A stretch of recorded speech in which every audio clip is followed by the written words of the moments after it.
This is Detective Terry Ferguson with the Spokane Police Department.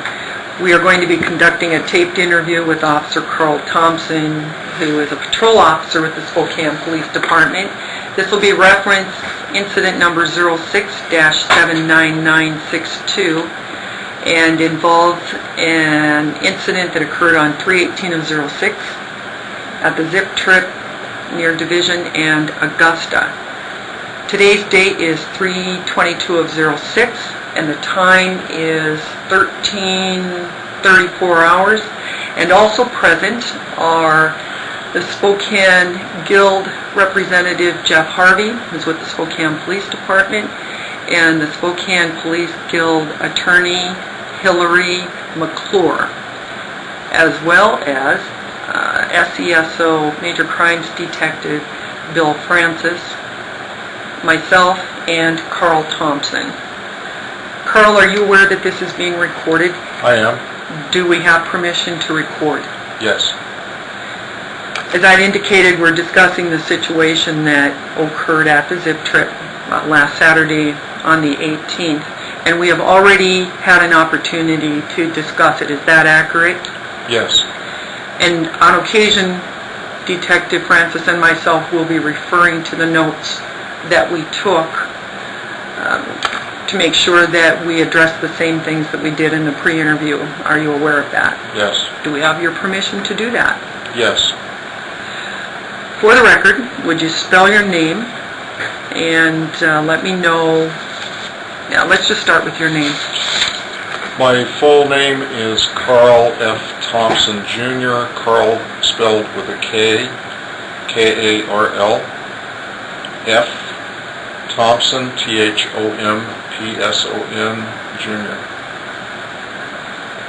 Carl, why don't you tell me what your experience is with law enforcement, and we can just focus on the years, maybe the different departments that you've worked for, and then end with your current employment and your status. I have 28 plus years of commissioned experience and another 7 years where I worked as an investigator doing arson and fraud for the insurance companies. I began my career with the Los Angeles Police Department between 1969 and 1979. During those times, the last 5.5 years was in a special assignment of SWAT. I was also a hostage negotiator.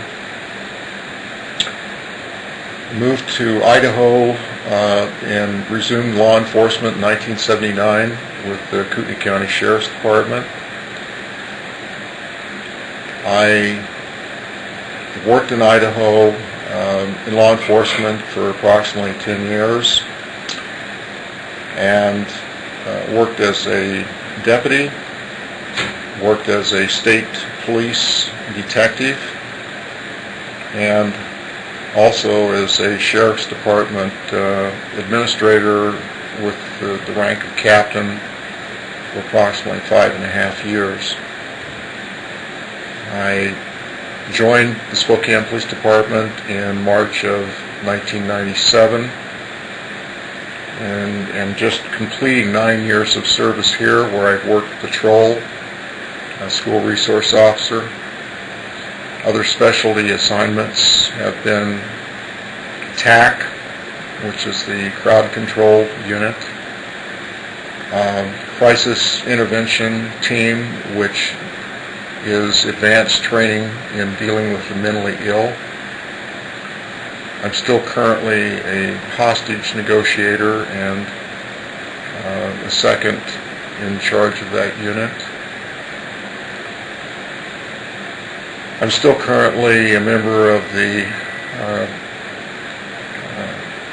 Critical Incident Management Team, which is a peer support group for officers involved in critical incidents. I've worked as a field training officer, and other specialty training that are significant. I attended the FBI National Academy and of course many other related in-service types of training. What is your current assignment with Spokane Patrol? I am a patrol officer. I'm assigned to Team 5, and the hours are from 1,100 hours to 2,140 hours. And our particular, it's a swing shift, which is considered a relief shift, which means that our team works the entire city. And my primary patrol beat area would be the north side.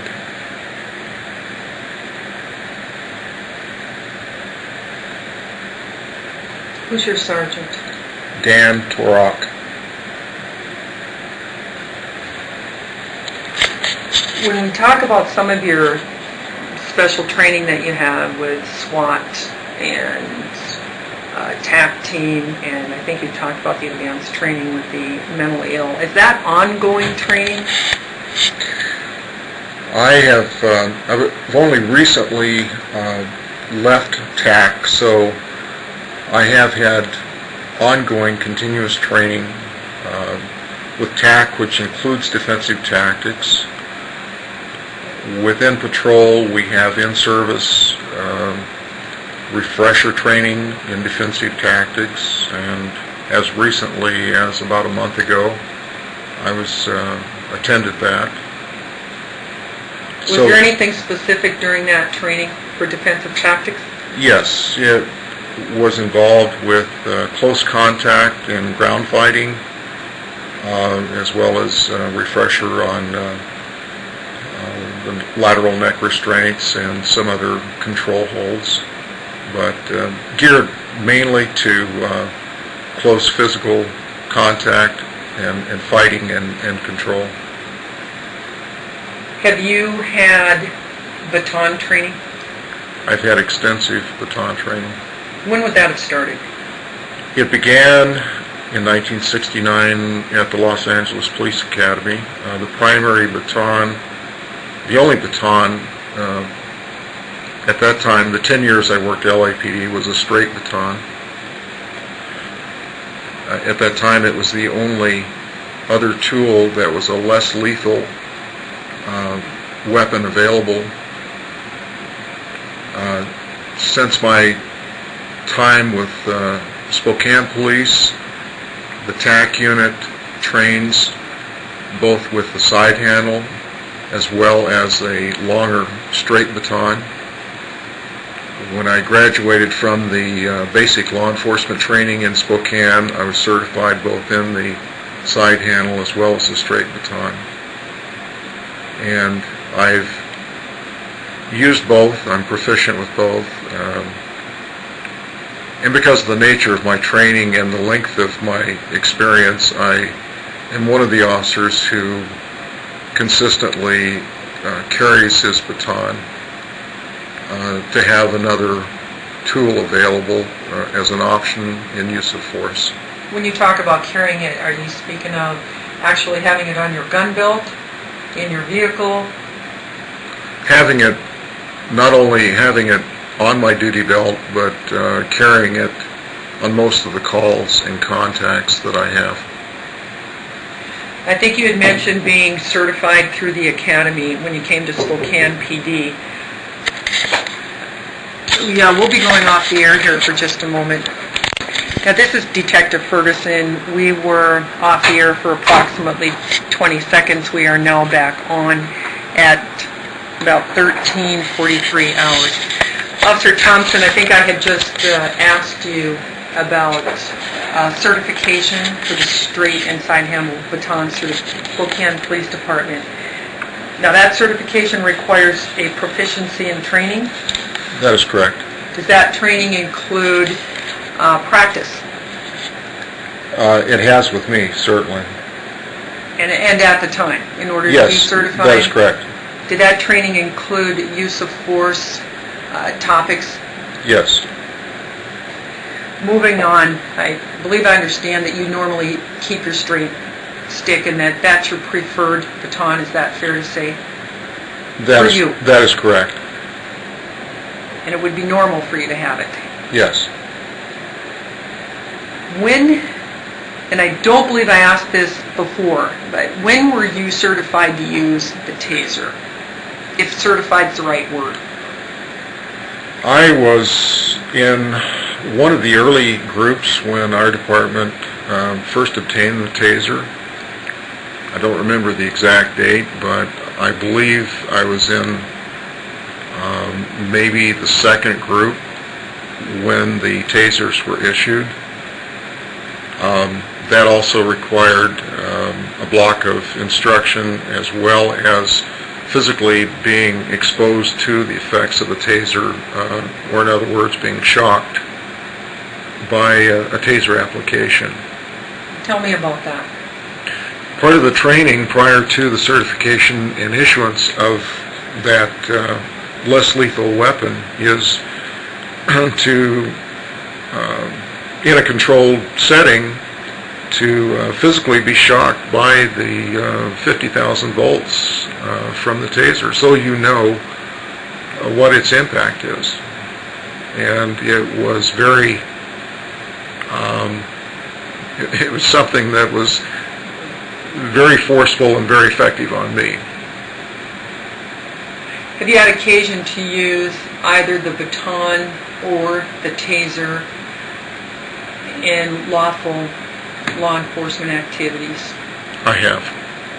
How many times, if it's fair of me to try to get you to put into numbers, have you had to use your side handle baton as a law enforcement officer? Or not side handle, I'm sorry, straight stick. Since I've been at the Spokane Police Department, and we're talking about 9 years, there are only 2 occasions I remember where I used a straight baton to strike an individual. This incident that is being investigated being the second.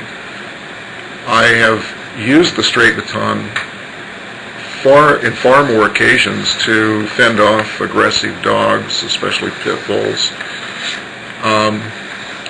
In fact, there have been a number of occasions where, had I not had the baton, I would have had to shoot the dog.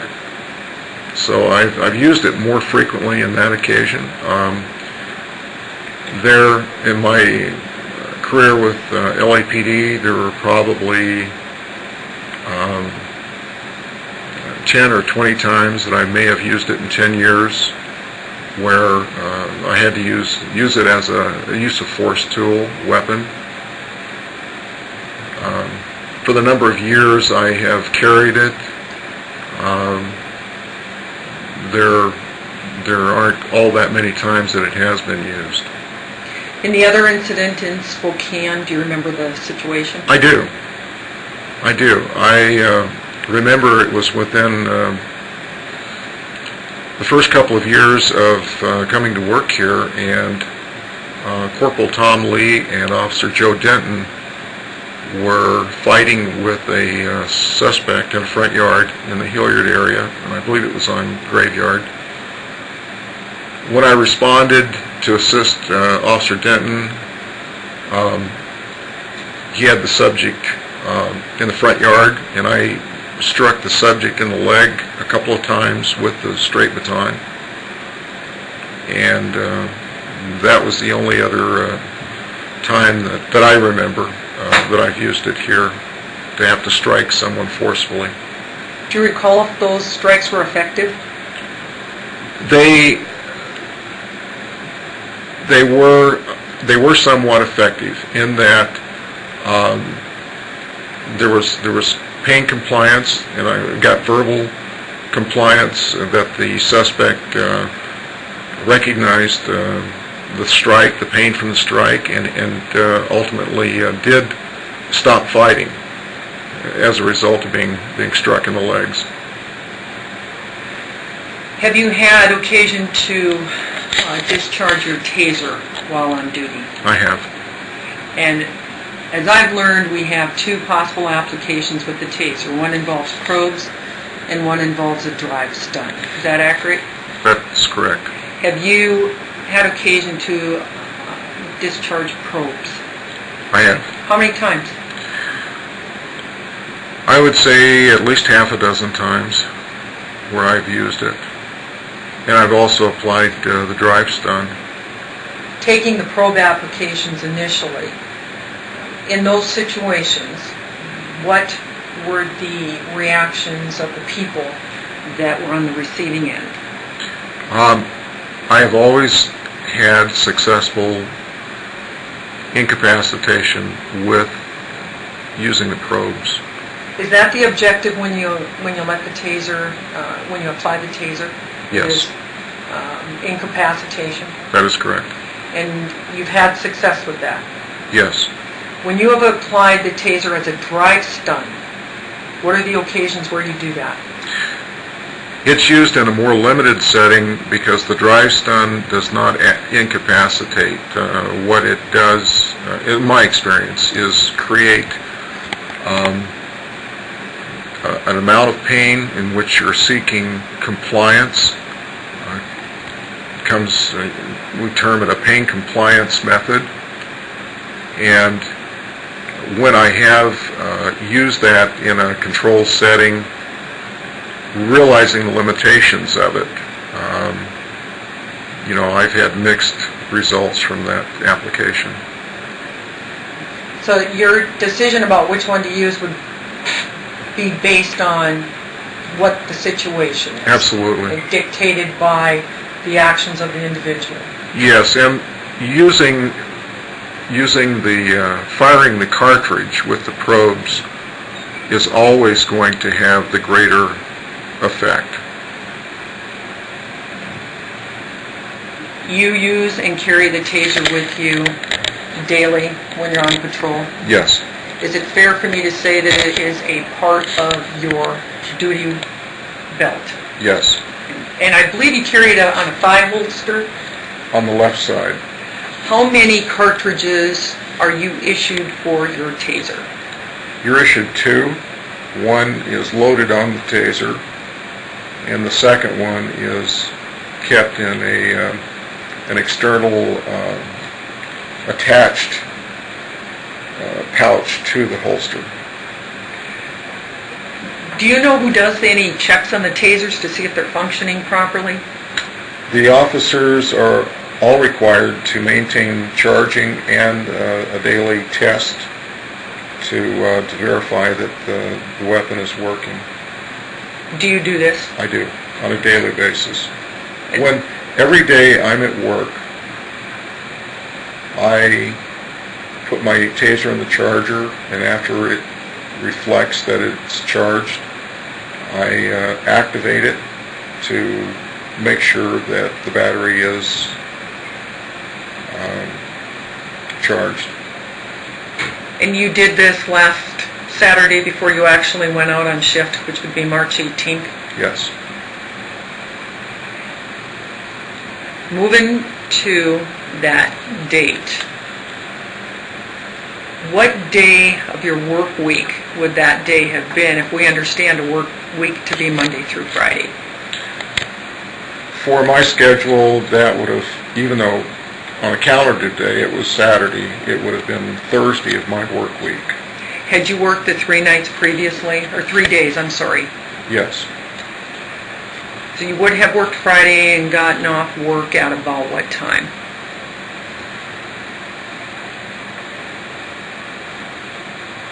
I'm thinking, just to verify that I had worked my full week, and going back to your question, either the first day of that week or earlier, I had a sick day, but I had worked a minimum of 2 days prior to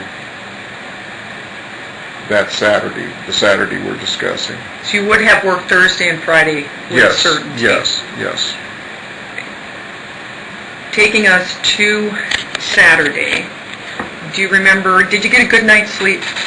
I did. And what's a good night's sleep for you? 8 hours. What time do you think you may have awakened? I normally go to bed at 11 p.m. and get up about 7:30 in the morning, 7:30 a.m. And realizing you have a bit of a drive, what time do you need to leave home in order to arrive for work? It takes me between 45 minutes and an hour to get to the station. I normally arrive at the station around 10 in the morning, so I would have left about 9. And I come in, dress in my uniform, and when I have spare time, then I usually work on a computer to do department-related work. Prior to leaving your home for work, if I'm calculating correctly, we're talking a pretty limited period of time from when you awakened until you came to work. Did you have a workout, anything unusual take place? I didn't work out. I got up, showered, shaved, dressed, had several cups of coffee, had breakfast, talked with my wife, and if time allows, I may watch some of the morning news, and then I drive to work. Are you taking any medications at all? No. Getting back to that day, it sounds like you arrived at a routine time for you, which is around 10 o'clock. Is that accurate? Yes. And you got in your uniform and maybe did some work. What time does roll call start? 11 o'clock, 11 a.m. Did you have a full team complement that day? We were missing some team members, I believe 2 or 3 team members. And the roll call was routine Yes. in that you're discussing maybe wanted people, but no specials were set up, anything like that? That's correct. Do you have a regular assignment as in terms of a call, a car call, or car that you're allowed to use? My call sign is issued for the year, and it is Edward 252, and my primary patrol assignment is the north side. And that's where you were assigned this day? Yes. And you were one person car? Yes. And you checked in as usual? Yes. Once you were in your car, did you answer any calls for service or conduct any self-initiated activities? I handled 3 or 4 calls that I remember that day. I investigated a hit-and-run collision, prepared a report. I assisted other officers in a earlier gun call in which a gun was recovered. I prepared an additional report on that.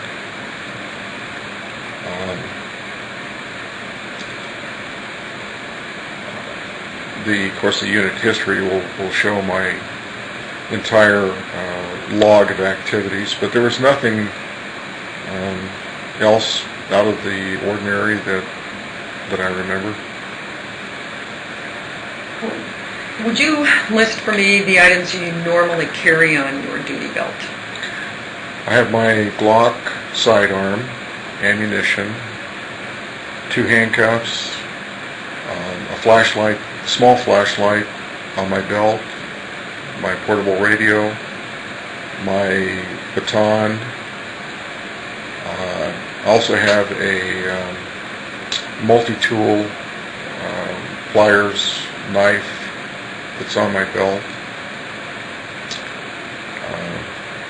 OC or pepper spray, and then I normally carry an additional sidearm concealed as a backup. And this weapon. is what you would have had with you on the 18th? Yes. Easily available? Yes. After you handled those calls for service, what did you do?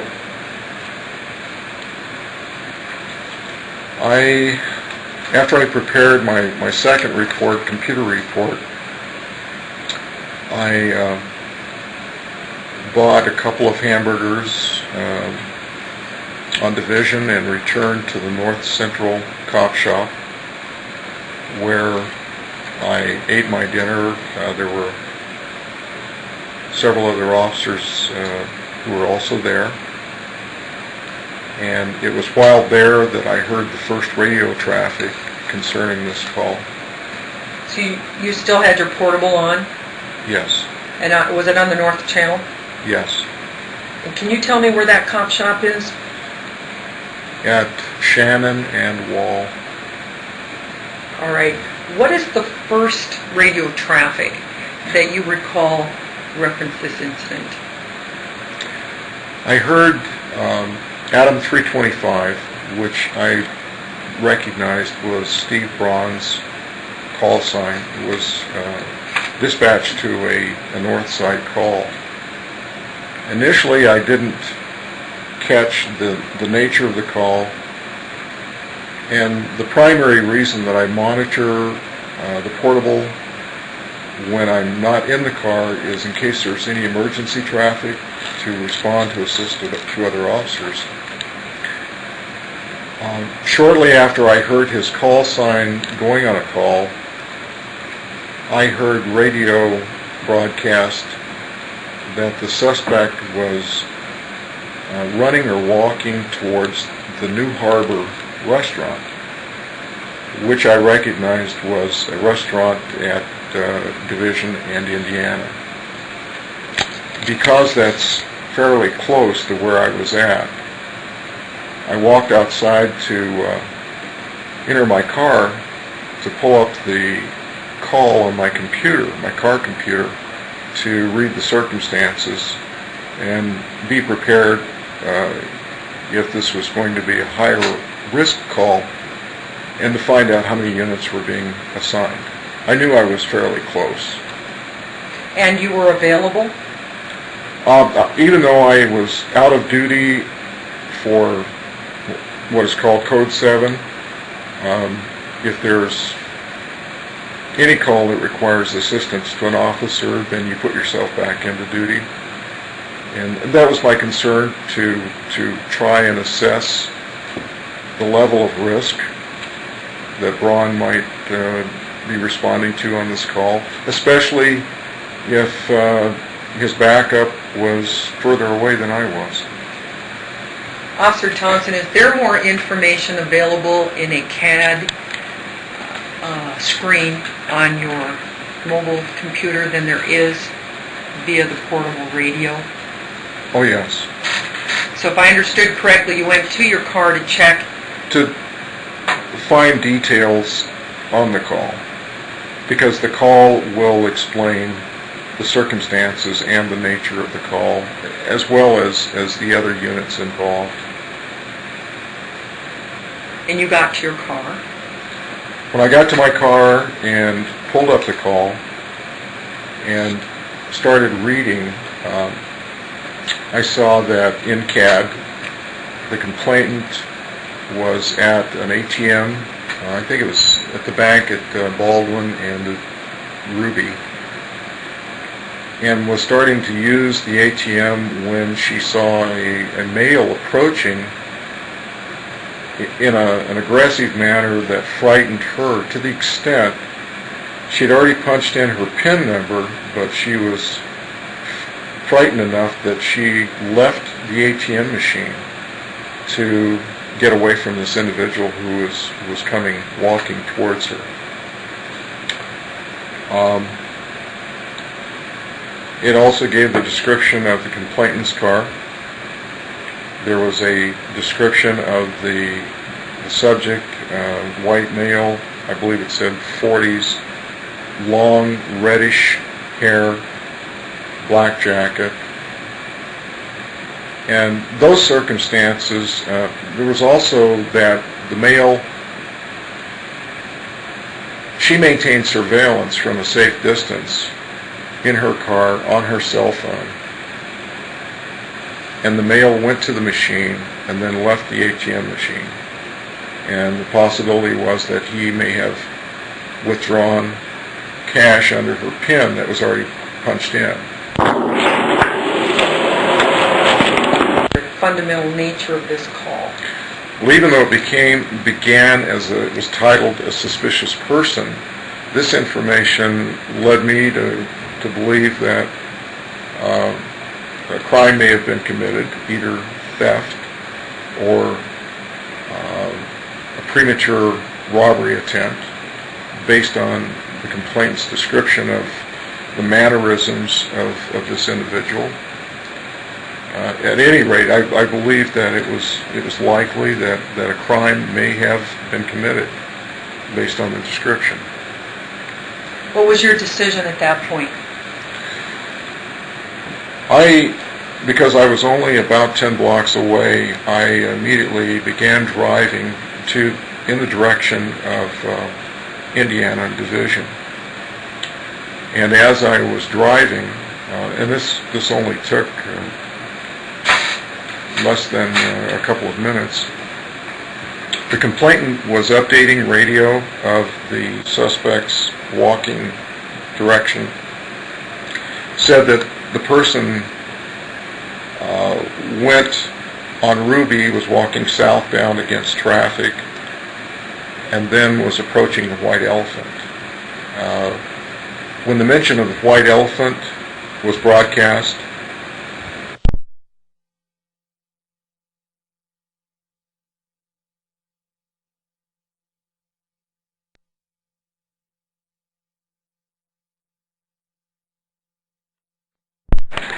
Yeah, this is Detective Ferguson. We went ahead and turned the tape over, and we're off the air for about 30 seconds. So, Officer Thompson, are you aware that we're back recording this statement? I am, and it is with my permission. Okay.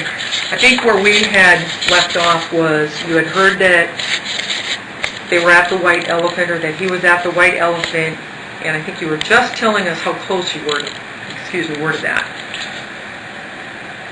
I had been eastbound on Indiana, and when I heard White Elephant, I turned south on Atlantic, drove to Augusta, which allowed me to look directly eastbound and see the White Elephant.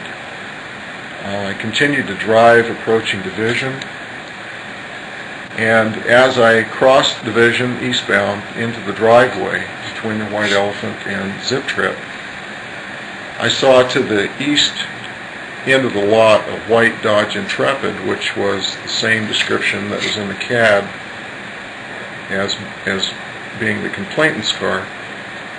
And I also saw a white male, 35 to 40, long reddish hair, black leather jacket, dark trousers, coming from the east, from the direction of Ruby, and walking through the lot to the Zip Trip, walked to the center door, which is on the north side, and entered the store. This person, this male, matched the description that had been broadcast by radio, supplied by the complainant, as being the person who was approaching her at the ATM machine at the bank. Did you have your lights and sirens on? No. I was in a fully marked police car with a top light bar. My headlights were on, but I did not have my emergency lights on, nor siren.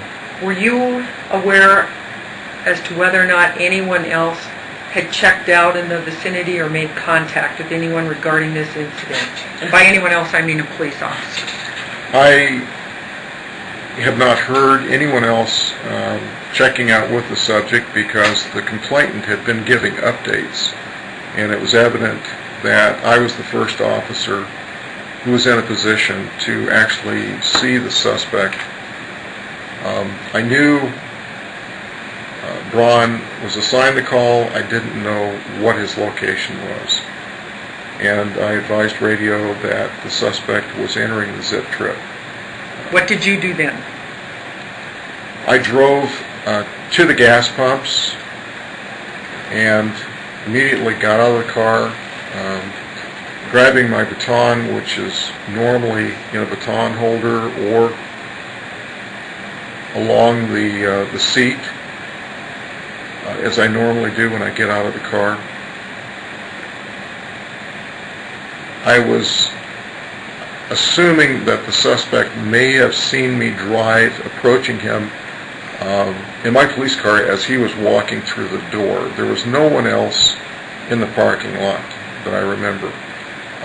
Aside from the complainant's car, I don't remember any other cars being at the gas pump. I exited my car quickly enough that I left the lights on. The engine may have been running because I left the driver's door open as I got out and ran to the north door. Did you have your baton with you at this time? I did. I did have my baton. Why did you run to the building? I was already formulating plans, as I normally do and as we are trained to do, that if the suspect had seen me, I knew from the layout of that business that he had at least two other exits, one facing Division and one facing, I believe it's Spofford, on the south side. So I had to be prepared, number one, if he had seen me, if he was going to flee from me and we were going to have a foot pursuit. So that's the reason initially I was trying to close distance by catching up to him inside the store. And you saw him make entry? I did. Were you out of your car yet when you walked in? I was still approaching in my car as he was entering the store. Were you able to see where he went in the store? I did, because the store is surrounded by glass windows. I could see him walking to the west end of the store, turning, then walking south towards the corner. Now, when I got out of my car, I temporarily lost sight of him in the store because there were shelves that obscured my vision until I entered the store and got to the west side. Now, Officer Thompson, in the first interview, did we use a chart that shows the layout of the zip trip for reference points? Yes. And when you're looking at that right now in order to walk, or rather describe your route of travel. Yes. That you entered through the north door, and then why don't you go ahead and tell us again what you saw and where you went after that. I entered the north door and immediately ran to the west end of the store, and then I went south because the suspect had gone to the very southwest corner of the store. As I initially entered the store, I lost sight of him because of the shelves, but as I went to the west side of the store, I picked up visual on him again, and I continued south. As I was moving south, the suspect initially had his back towards me and appeared to be reaching for something off a shelf. He turned around and I saw what he was holding. Okay, and I'm going to back us up for just a second here. When you were still driving up to what ends up being the zip trip, and we're listening to the radio as well as looking at your CAD printout, was there any information from the complainants regarding the behavior of the suspect? The CAD read that the complainant reported she thought the suspect was high, that there was something aggressive in his mannerisms. But I do remember the CAD reading that complainant characterized him as being high. So when you go in, you're still investigating a theft, possible robbery attempt, and with the information that there was some behavior there that had at least startled the complainant. Yes. And maybe some information there that he was high. Yes. Okay, following what you were doing with the diagram, you moved along the north wall and then moved south, which would be along the west wall. You said that the suspect had his back to you. Could you tell me then which direction his face would have been facing? When he was facing away from me, he was facing south, and in that corner, he also could have, momentarily faced to the west because it's at the southwest corner. In that corner is our beverages in the sizes of, when he turned around, he was holding a 2-liter bottle. Let's go to when you first saw him, when you came around the corner. What was he doing? His back was towards me, and so he would have been facing to the south, again facing the beverage display. You had earlier described him as... Now, that, again, I want to clarify that when I first saw him and his back was towards me, it's when I was still, after, before closing the distance on the west side, I was still across the store from him. As I started to close distance is when he turned around.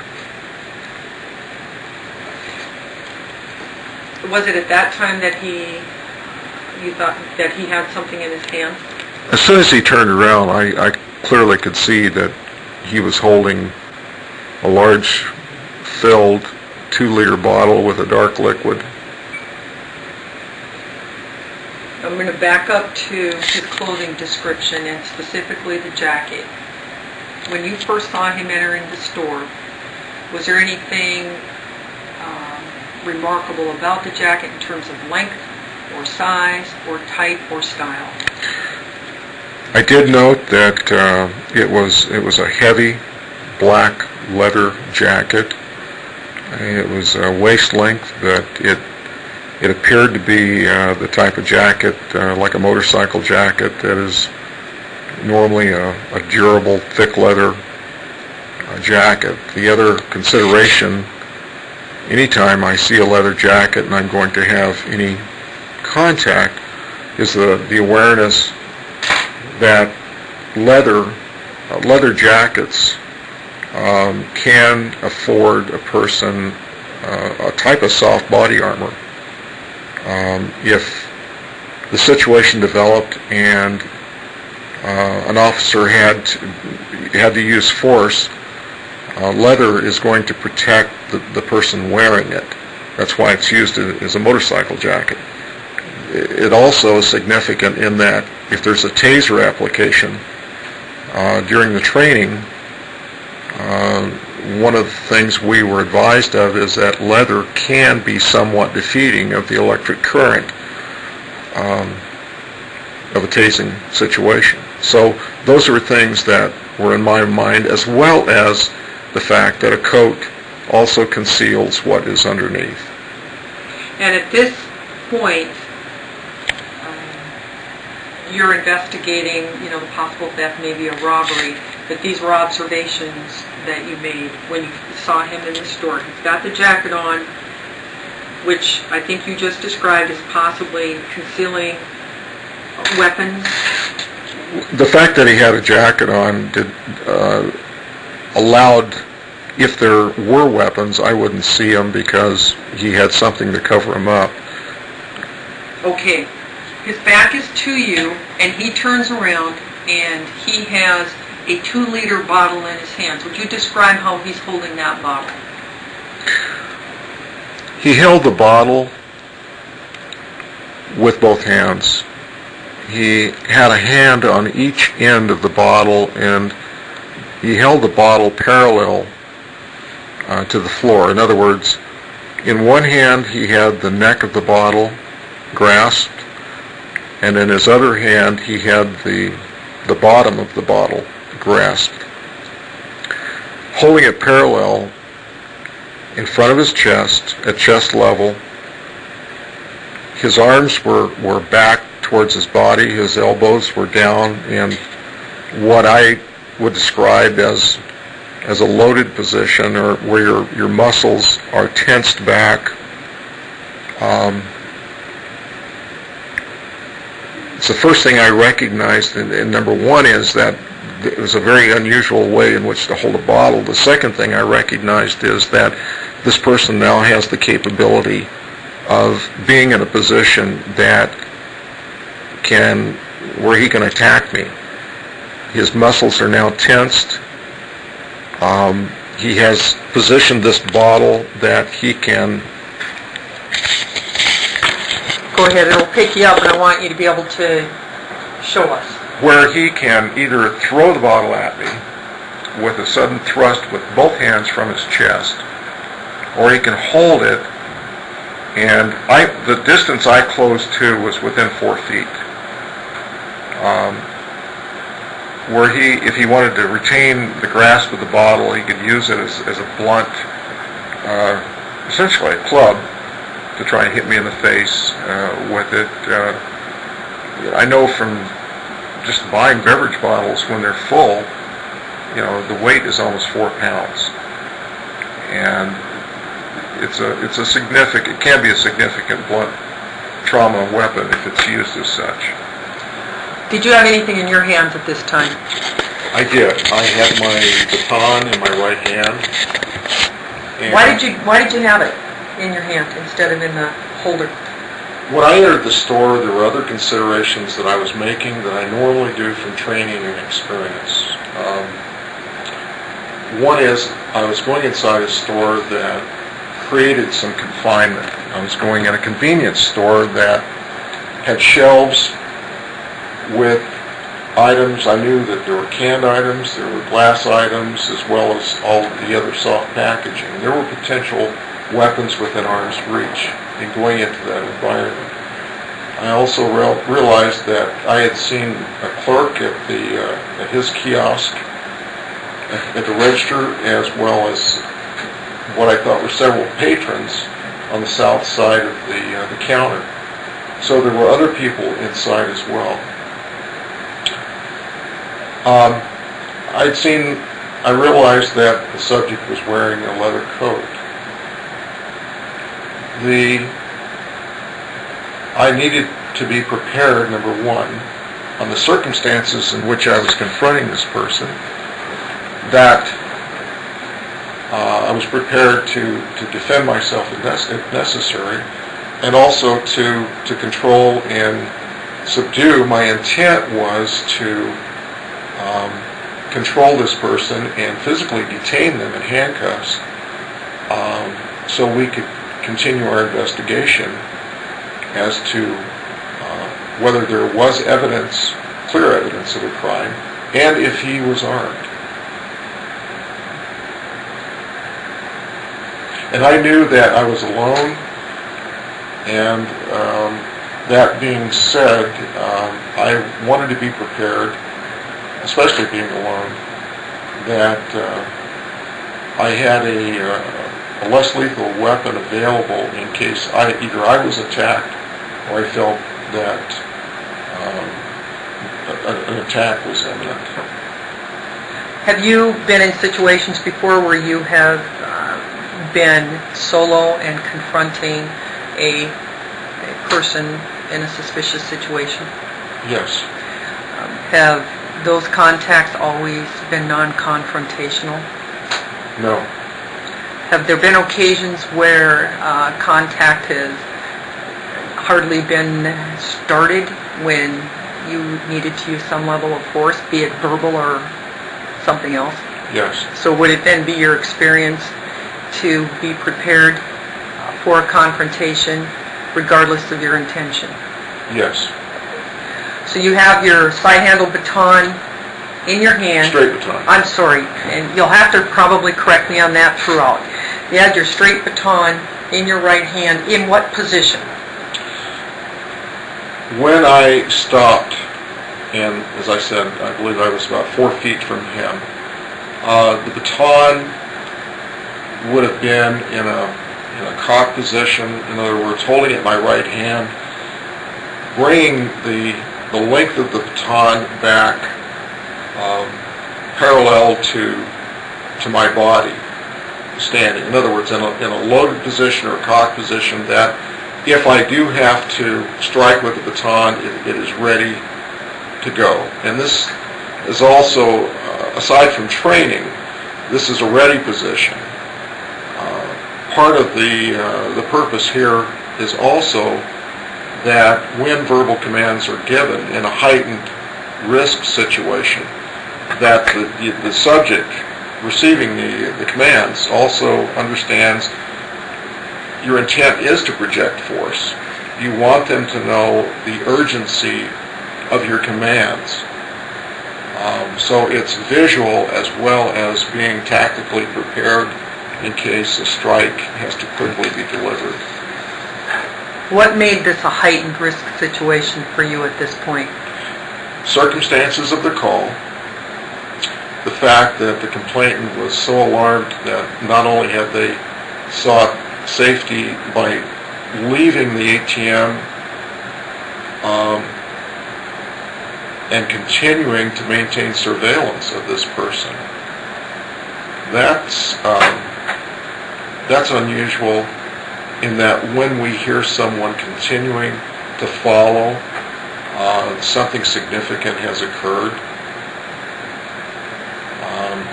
The fact that I was alone, there were no other officers present, and the fact that I, from experience and training, have to be prepared if the person does have a weapon to safely respond, and there were bystanders in the store. Okay. I think I understand from your description how you were holding the baton, as well as how the individual was holding the bottle. Tell me what happens next. The individual holding the bottle was holding it in a very tense manner. In other words, he wasn't passively holding it. Because of the position of it at his chest, his shoulder muscles were also tensed. We made immediate eye contact. When he turned around, we were both staring at each other. As when I came to a stop, I immediately told him, I ordered him in a forceful voice, drop it. He immediately replied, and during this short discourse, we both did not break eye contact. His eyes were wide.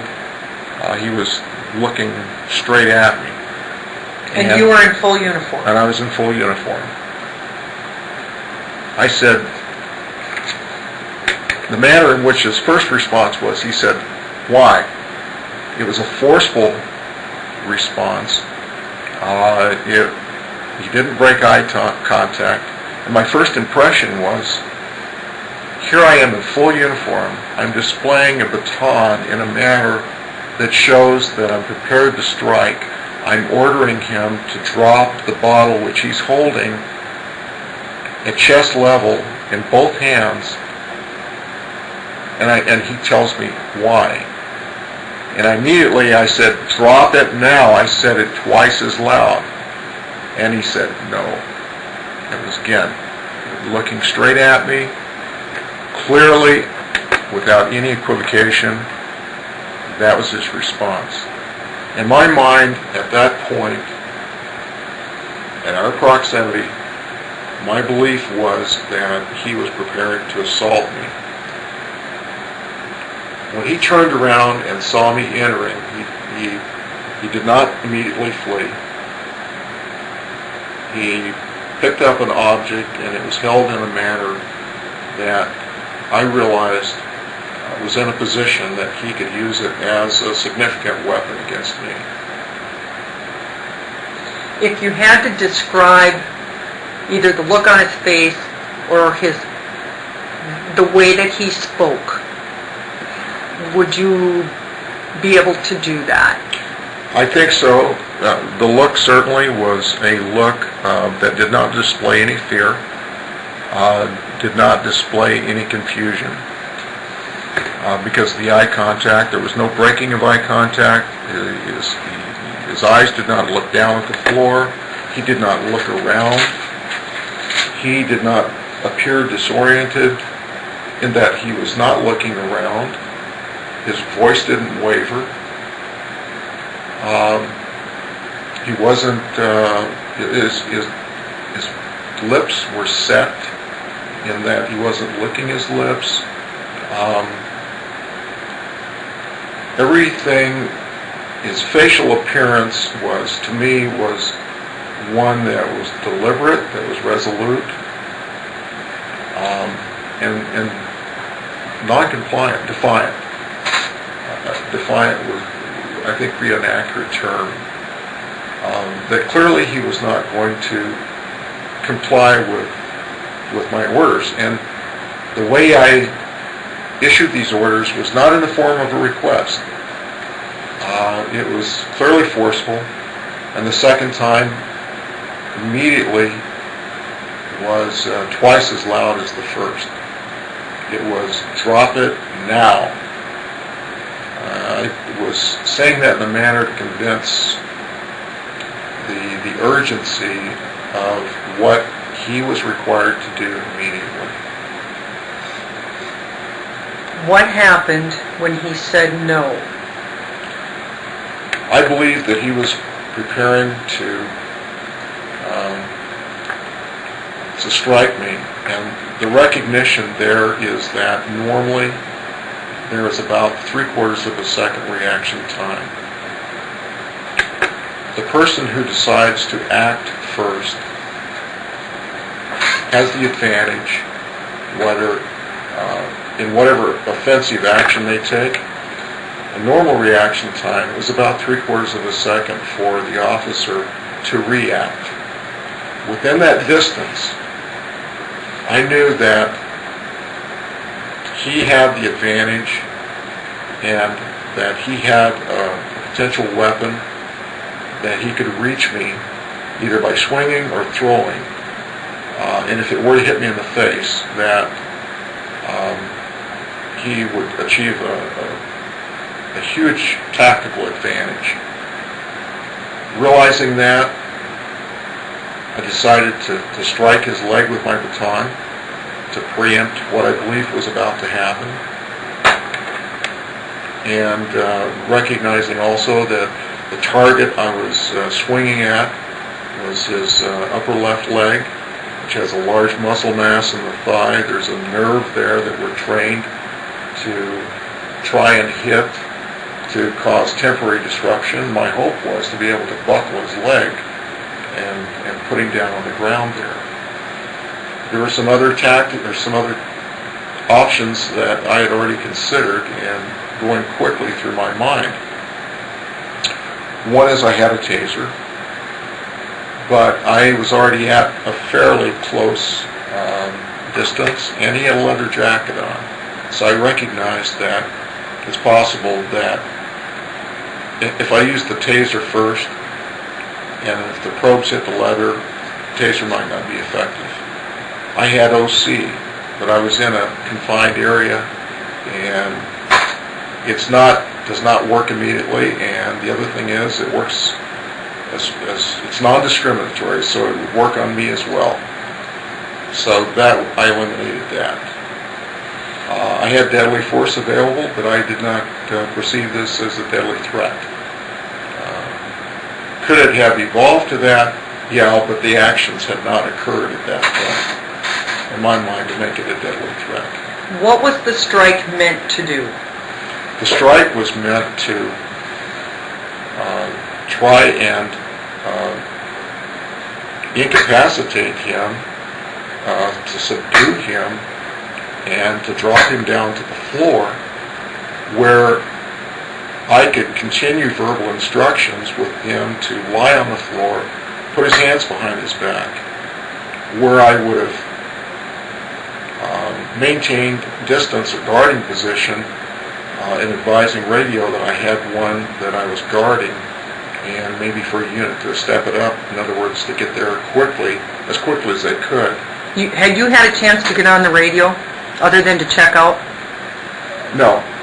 The checking out and the telling radio that I saw him going into the zip trip was the last time I had the chance to get on the radio.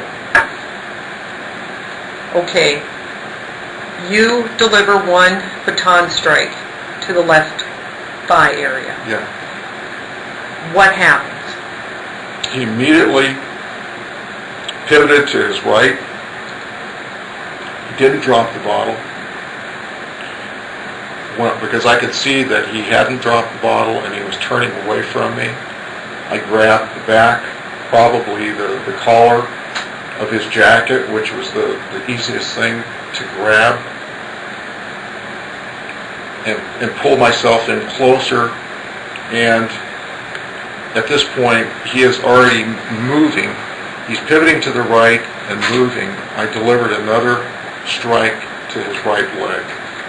We're going to go ahead and change the tape. It is 14:34 hours. This is Detective Ferguson, and we are back being recorded at approximately 14:35 hours. Officer Thompson, are you aware that this is being recorded? Yes. And do I have your permission? Yes. Prior to turning over the tape, you were describing the subject's reactions / actions to the grabbing of his jacket. Was there anything else that occurred just prior to that? Yes, one thing that I don't believe I had yet described, in addition to the position he was holding the bottle in, was the stance that he held, and that was, again, I believe I did say it was not a passive stance. It was a very resolute stance. The left leg was slightly in front of his other leg, which is, again, typical. His whole body suggested that it was tensed and prepared to respond either by pushing, throwing, or charging me. I mean, that's the interpretation that I recognized, the snapshot that I had from a lot of experience and training. The other thing was that as soon as I saw him, from the distinctive impression, also seeing the described description of the complainant's vehicle, and him being the only person in the lot that entered that store, it was clearly my intention to physically detain him when I made contact with him in the store to continue the investigation. At this point, where after the first strike and he pivoted to his right,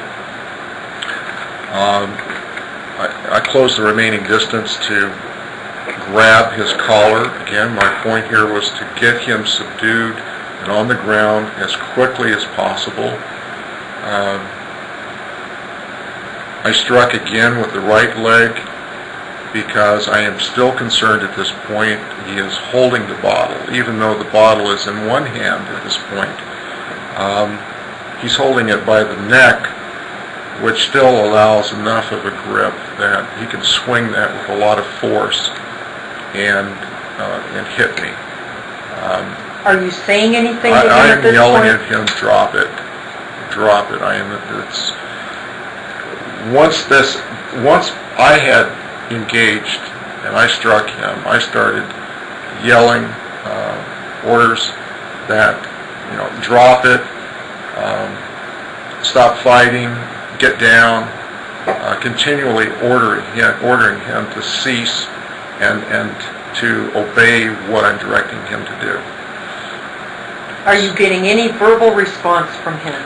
He, on the second strike, and I am again yelling at him, drop it, he says no one more time. That's the last time that I remember hearing him tell me anything. Beyond that, there were a lot of growls and roars and screams. The majority being just guttural, loud growls and roars. Somebody who's typifying a high level of commitment to resisting or attacking. After the second strike, and you still have a hold of his jacket, what takes place then? We start thrashing off both the shelves in the aisle. We're moving towards the center of the store, towards the customer kiosk, and we are spinning, thrashing, slamming my back into shelves. Items are falling off the shelves. I'm yelling commands. He's still got, as we're traveling towards the end of the aisle, it is not until he gets to the end of the aisle that he drops the bottle. So I am still striking him with the baton, using one hand, holding him with another, holding the back of his jacket as we're now spinning. At a point here, and again, I'm not clear as to the sequence, but at one point in this first aisle, while he's on his feet, his fists are clenched, and he starts boxing me. And he starts swinging both of his fists, and I do feel blows on my upper chest area. While he's doing this, I'm responding by, again, striking with the baton, but at this time, my strikes are coming up and hitting him on the shoulder, on the torso, and he's still wearing his leather jacket. I'm hitting him wherever I can, except the head, clearly being aware to try and do everything to avoid that area, because by training, we recognize that if the intent is to strike the head, that is only in the event of you're now using deadly force. So. And you are not at a deadly force situation in your mind at this time? I had not reached that level now. For clarification purposes, you are not sure exactly when that first punching event happened, but it's safe for us to say he didn't have the bottle in his hand at that time. That is correct. It is still when you're in that first aisle near the south door. That is correct. And what you just reminded me of would clarify that it would have had to have been after he went down and after he got back up on his feet. So, thank you for that clarification. When we get to the end of that aisle, and again, the distance of this aisle, I'm guessing maybe, 20-25 feet, I am able to get him, to knock him down. He goes down on his back, and I go down on top of him. He clearly at that point is swinging both his fists at me. I remember pulling back away to get some distance, to get away from his punches.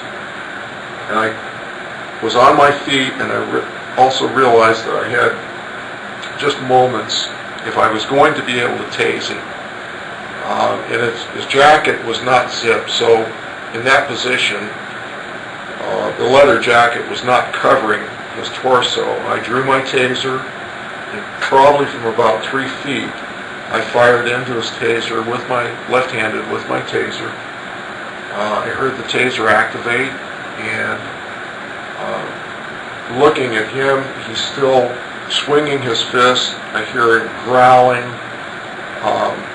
I'm not seeing the normal reaction I get when I have yet to use the taser. In other words, I'm not seeing that freezing of the body where the muscles are locked up by the electric charge. He's still moving. because he's still moving, he rolls and gets to his feet, and I don't remember, again, at that point, if I just dropped the taser, realizing that he may have broken a wire, dislodged a probe, but it's clearly not effective at this point. The taser, I don't remember if I reholstered or just dropped it, but I still had the baton in my right hand. Did you see any of the probes enter him? I believe I saw one probe, because, I mean, I just had that microsecond to scan for that particular thing, and I thought I saw one in his torso. I couldn't tell you where the other one was.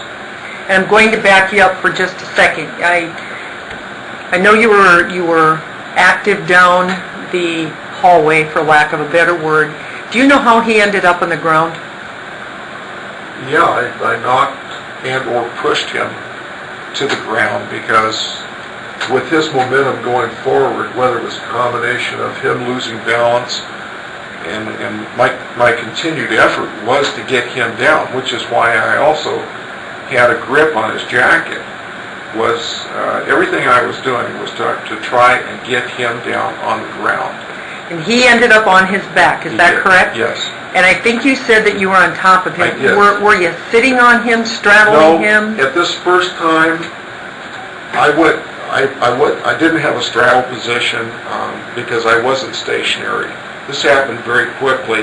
When I went down and he was swinging, I immediately came back away from him. So why? To escape getting hit in the face with his fist. Was he connecting with any of the punches? I don't think he was hitting me in the face, but I was close enough that easily he could have been body punching me.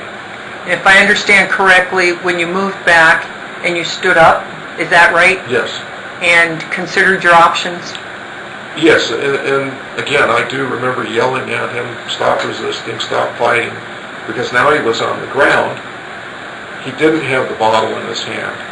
And my intent here is for him to comply so he can be handcuffed. And there was never any compliance. Did he continue to move? Yes.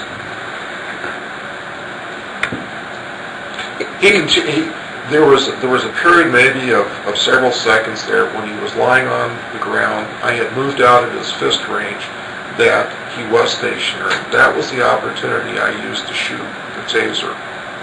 When I hit him with the taser, he was moving. He was moving on the ground. He was moving his fists. His fists were moving. Again, I'm expecting to see maybe him either go into a fetal position or just a kind of a frozen position based on my prior use of this weapon, and that didn't happen with him. In the past, have you ever seen the taser be ineffective with the probes, the taser with the probes? Not with me personally, but I am aware of other officers who have had some exceptions. But you have not? No, I've been fortunate whenever I've had to use it with probes. It's been effective. What was your expectation when you discharged the taser? I thought that the fight was over as soon as I fired the tasers into him. I thought, this is what the point I needed to get to tase him. It'll be over now. I can control him physically with the taser. And what happened? Didn't work. He kept moving, and he started getting up. Do you still have your baton in your hand? Yes. What happened as he started to get up? I started striking him again. And I also know that I didn't have the taser in my hand. And when he started to get up, this would have been, and he's moving away from me, as I'm closing distance, he turns around, and this would have been where he, standing, started swinging at me. As I approached to get close enough again to try and push him or knock him down to the floor, he's standing there boxing with both fists, throwing punches. And this would have been the second time that he was throwing punches? Yes, that would have been the second time. And it was in this, I clearly remember it was in this first aisleway. Did he actually hit you? Yeah, he hit me. He hit me because, again, I was trying to get a grasp on him to be able to either spin him or force him down as I'm striking him with a baton. And at this point, I would have been striking his torso and any legs or torso or arms as an available target. Realizing that, again, the strikes while he's got that leather jacket on are not going to be all that effective because I'm swinging, I'm not using jabs, which would have been required a two-hand. I was using one-hand swings. How did you end up moving back down and or around to the center aisle? We wound up on the next aisle to the north. What I don't clearly remember is the direction we took to get around to that next aisle. I don't remember. I do know that I grabbed a hair hold, which is how I was able to stay with him as he's writhing, and spinning and swinging, and again we're banging into the shelves, and I'm still yelling at him, and I'm striking him, trying to get his legs to buckle. We wind up in the next aisle. He goes down. I knock him down, push him down. He loses his balance. I'm using any advantage I can to get him back on the floor. He goes back down on his back, and his head now is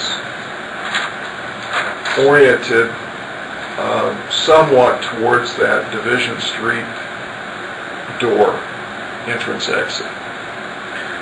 At this point, I realized that the suspect and I have both been going at it full bore, and to me it seemed like about a minute, and I realized that I've expended a lot of energy, and I'm starting to get tired.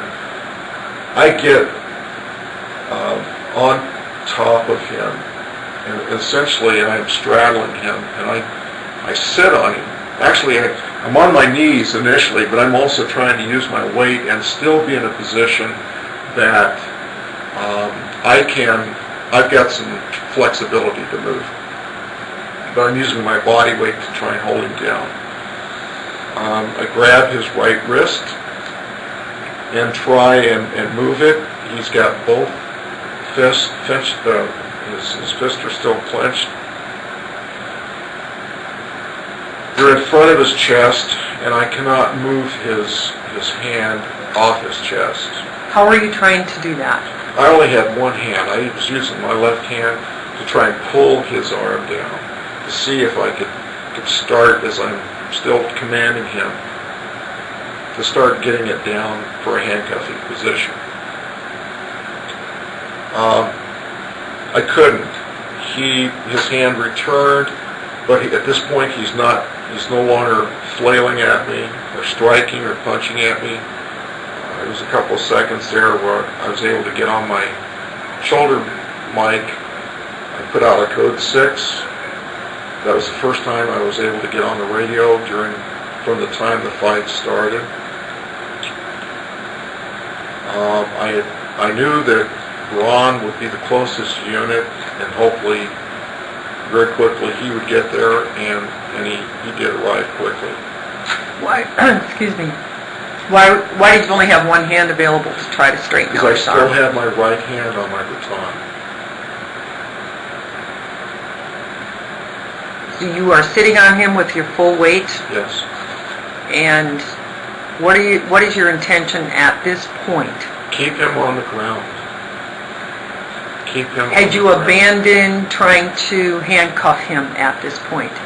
When I realized I couldn't pull his hand off his chest and that he was not going to respond to verbal commands, then I knew that I alone was not going to be able to handcuff him.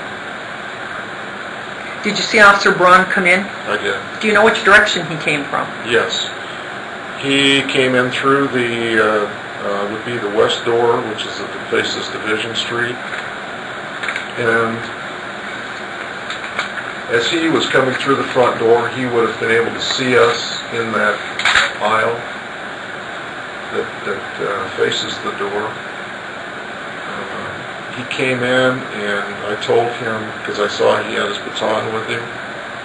And again, when I had the suspect down, even though I had that momentary quiet time to get on the radio, he still was kicking and trying to roll out from underneath me. And when Braun came in, first thing he tried to do was grab the suspect's left hand, pull it back for handcuffing. Well, he couldn't get his hand off his chest either. And he had just come into the fight. And Steve Braun, I've trained with him intact, and I know that he has considerable strength. So I told him, use your baton, start hitting him. He started making power jabs in the suspect's, would have been his left, like shoulder area, back area, side area, but on the left-hand side. He did a number of those. I don't know how many, but then he tried the hand again. There was still no compliance. I told him, I said, use your taser. Tell me what you were thinking at that time. Well, we've got to do something to be able to handcuff this person. We still don't know if he has any weapons. I haven't searched him. We have to absolutely get him handcuffed. That is the next step. Steve stood up, drew his taser, and I could see the muzzle he was trying to track the suspect because, again, suspect's kicking, he's writhing on the floor, trying to spin out from underneath me. And Steve's trying not to hit me with the taser because he's going to fire the probes. He fires, he hits, I hear the taser activated, but the suspect, there's absolutely no effect on the suspect. Where his probes hit, I don't know. I saw him strip the cartridge, and as soon as he did that, I know he's preparing to do a drive stun, and he comes down, and I said, hit him in the neck with it. And I do see him put it in the suspect's, would have been on his left side of his neck. And I hear the suspect roar, but again, he's continuing to resist. Nothing has changed. At this point, I tell Steve, I think before we went to the tasing, after the baton strikes by Steve, I told Steve, see if you can get a choke on him. See if you can get a carotid on him. And he tried, but he couldn't, with the position and with us, again, moving. Then I believe he went to the taser, and after that was unsuccessful, I was, again, still astride of the suspect, and I told Steve, I said, get your knees on him, just get him pinned. I got back on the radio, I said, we need another unit inside. I said, the best thing we can do is just use our body weight, keep him pinned on the floor until we get some assistance here. Did you tell Officer Braun where to drive stun him? Yeah, I said hit him in the neck. How come? For me personally, that's been an area, the drive stun is for pain, it's a pain compliance technique. It's not going to incapacitate the person. I've had success in that area. He may have tried a couple areas before that, but I know that he did, and I said that, and he did apply it to his neck. Do you know if he applied it anywhere else? He may have, but not being the person that was directing it and trying to also focus on the suspect, I think he may have tried the torso or maybe underneath the arm, but I'm not I'm not real clear, because I wasn't focusing on his target. I just wanted to make sure I was trying to control a hand that I had. Did you maintain control of it until other officers arrived? I was hanging on to his left hand. Once Steve, we just went to the pinning mode. Steve, again, grabbed the suspect's, would have been his left hand, because I had his right hand. And we both just held his wrists until units came in there and joined in. Did you make any observations about Officer Braun prior to help arriving? Officer Braun is a very strong young officer. Again, we've trained together in TAC. He's very competent as far as physical control. Competent in that he's efficient, and I was very happy that he was my immediate backup. I knew he was capable and competent. How about physiologically? He's a large officer, and I think he probably weighs about 250. And again, I know from just training with him that he has a lot of upper body strength. He's a very strong person. By the time you guys were pinning the suspect, did you make any observations about Officer Braun? Well, I could see that he was using a lot of energy too. I mean, he had delivered forceful power jabs with the baton. He had tried to pull the suspect's left hand away for handcuffing and couldn't. It appeared to me he was doing everything within his power to try and physically control this person, and we were still having the same results. That the person was still resisting, and we were not able to get his hands away from, barely pull him away from his chest, but we could not get them any further than that. When other officers arrived, what happened? There must have been at least 3 to 4 officers come through the west door at the same time. I know Torok was there. I think Ibarraga was there. I saw McIntyre coming through. I think Raleigh may have been one of them.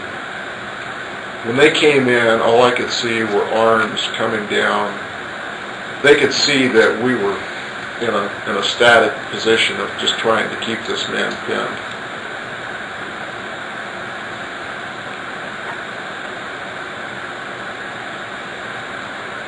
What did you do? I stayed. I kept my weight on until I was told start moving back, because I saw arms grabbing the suspect's arms and start forcefully pulling them back, pulling the suspect's arms off his chest, and they started rolling him, which meant that I had to get off of him. And when they rolled him over, I was still in a position where someone handed handcuffs, and I put the first cuff on his right wrist, and then handed the other cuff to another officer because I couldn't even see his left arm. There were at least 4 officers towering over me, and again, all I could see were arms and blue uniforms. I couldn't even tell you who was where. Once I knew that second cuff was on, then I kind of pushed myself away from the suspect and from them, and got up and realized the fight was over at this point, and went outside to catch my breath. How were you feeling? Exhausted. Was there a point prior to other officers arriving when being surprised aside by some of the reactions to some of the deployments that you were using, was there a time when you were concerned for your own welfare? Other than the initial Yes, incident yes. with the pop I knew that in starting to expend my energy, my stamina, and strength, that I was becoming a serious disadvantage. That all it would take, if the suspect started grabbing for my weapon, then now I probably had half the strength as before entering the fight. That anytime we engage physically with the suspect, we always have a gun that can become a target for them that they can try and fight us over, which in the blink of an eye can become a deadly force situation. So yes, I was becoming concerned, and I was also running out of options. And that certainly heightened my sense of concern. What's the difference between a Code 6 and a 99? Technically, the Code 6 would be a step under a 99, which is the ultimate help call. Officer needs help, officer needs assistance. However, in practice, more officers tend, the Code 6 has almost replaced the 99, and all officers will gauge their response. They'll all respond to, make a minimal response.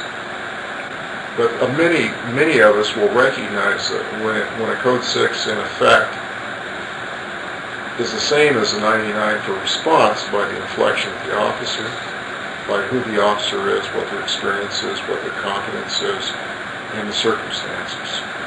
In terminology that's been around for a long time in the police department, in this situation, is the Code 6 a 99? Oh yes, I should have put on 99 on this. Not that it would have changed the response, because my fellow officers responded. We're a close team, and they know me well, and I have no doubt they responded knowing that this probably was a 99, and it in fact was every bit of an extreme officer needs help. Once you were extracted from being physically involved with the suspect, I think you said you went outside to get some air. This is Detective Ferguson. I had to turn the tape over, and we are back being recorded. Officer Thompson, are you aware of that? Yes. It is noted that we were off the recording for about 5 seconds. Go ahead. I went to my car, which was still parked in front of the gas pumps with the driver's door on, headlights on. The engine may have been running. I moved my car out of the gas pump area closer to the white elephant in that lot. Also used that opportunity to drink some water and kind of hydrate. I washed my mouth out. And again, took advantage of the night air to do some breathing, deep breathing, and try and get my pulse down. I realized I was experiencing the effects of a major adrenaline dump. I could feel that in my body. And then I re-entered the store. Strike that. Where did you find your straight baton?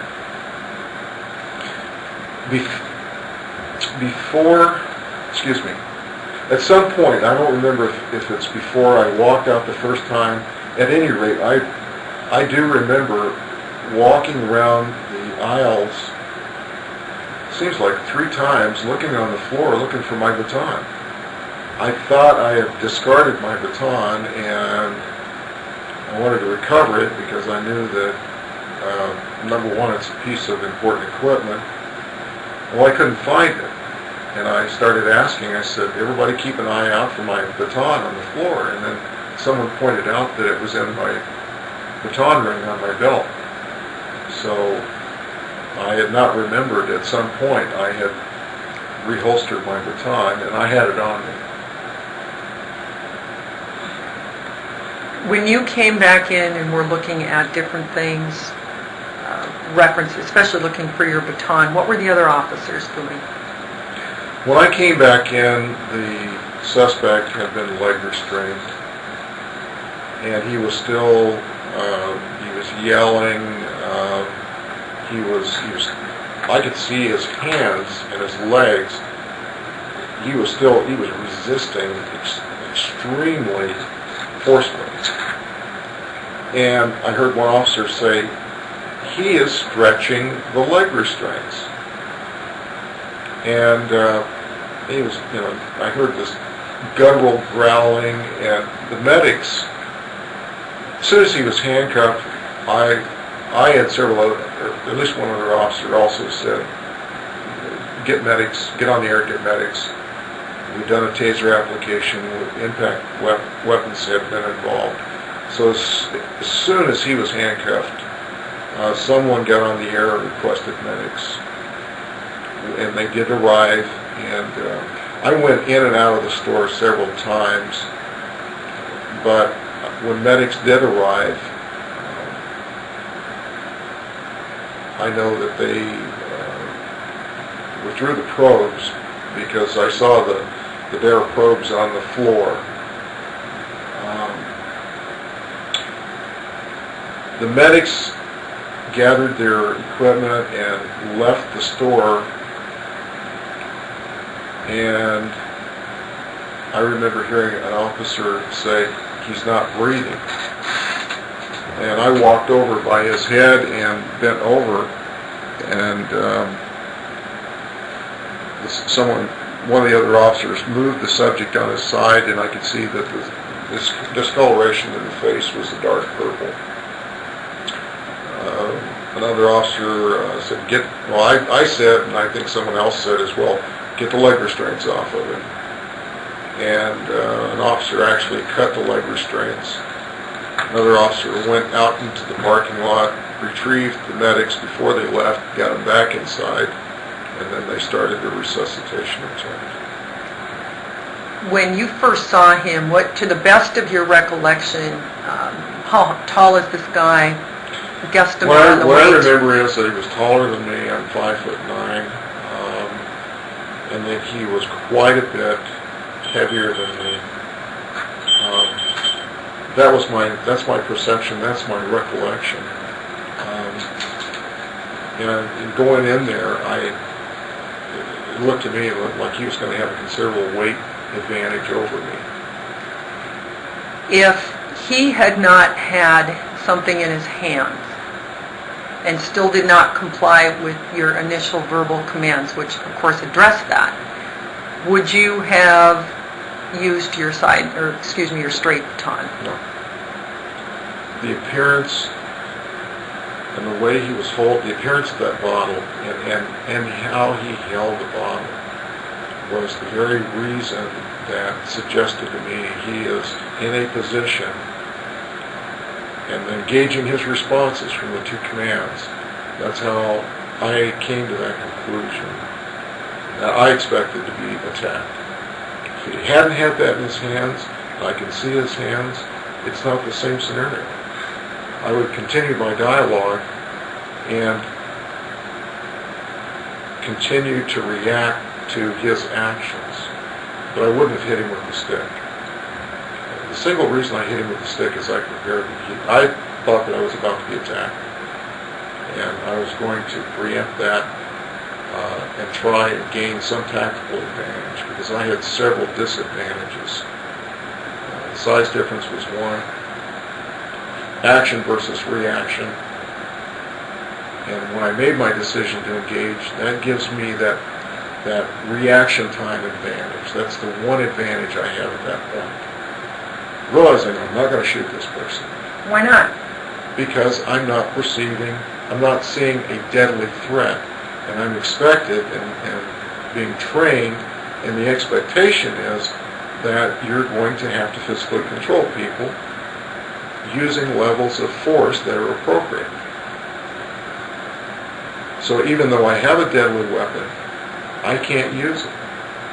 Now at some point, again, the taser may have come into play had he started walking away, had he had nothing in his hand, but then I'm held to the same level. If I deploy the barbs, he has to be assaultive or combative. But if he were to walk away from me, I can't arbitrarily shoot him with a taser, not having a weapon in his hand.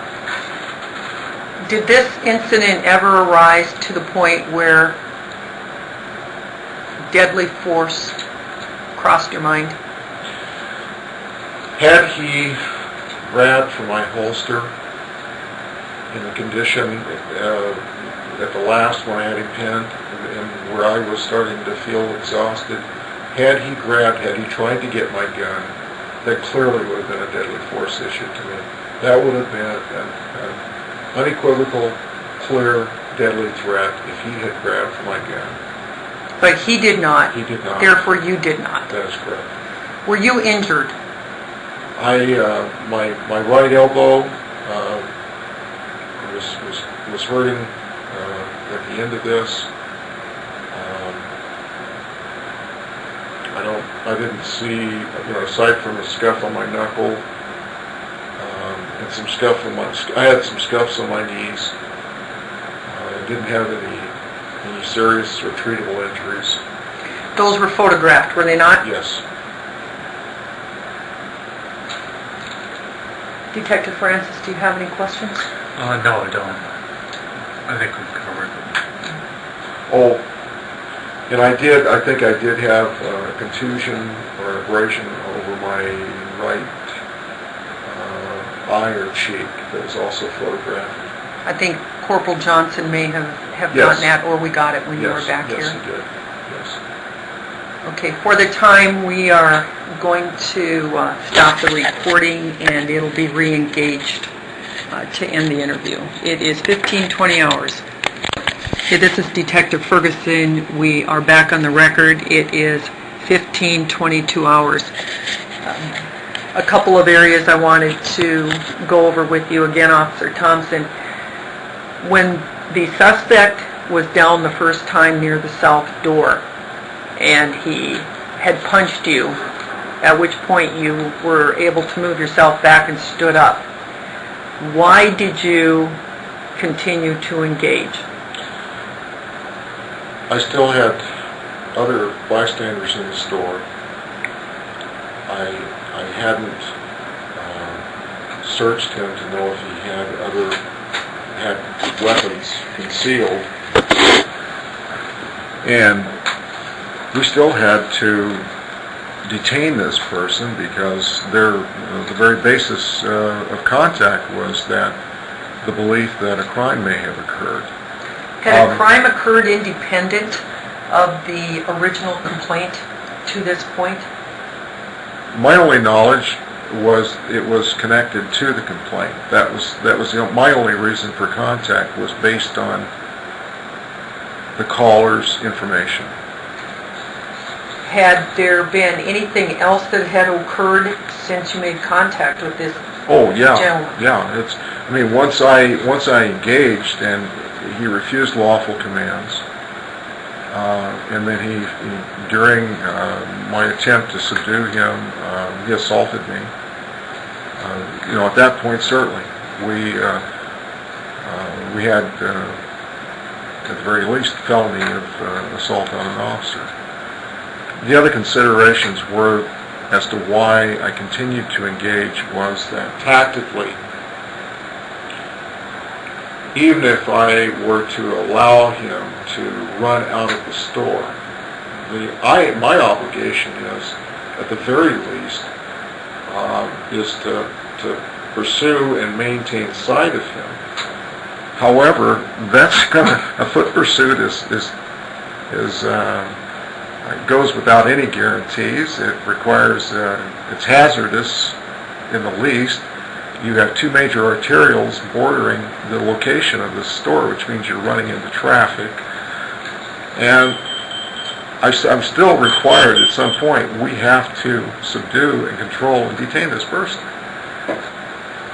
So I felt tactically that my best chances were to stay with him, maintain that close contact, I'd been able to get him down once. My efforts were to get him down again, which is what resulted, and not let him get out of that store.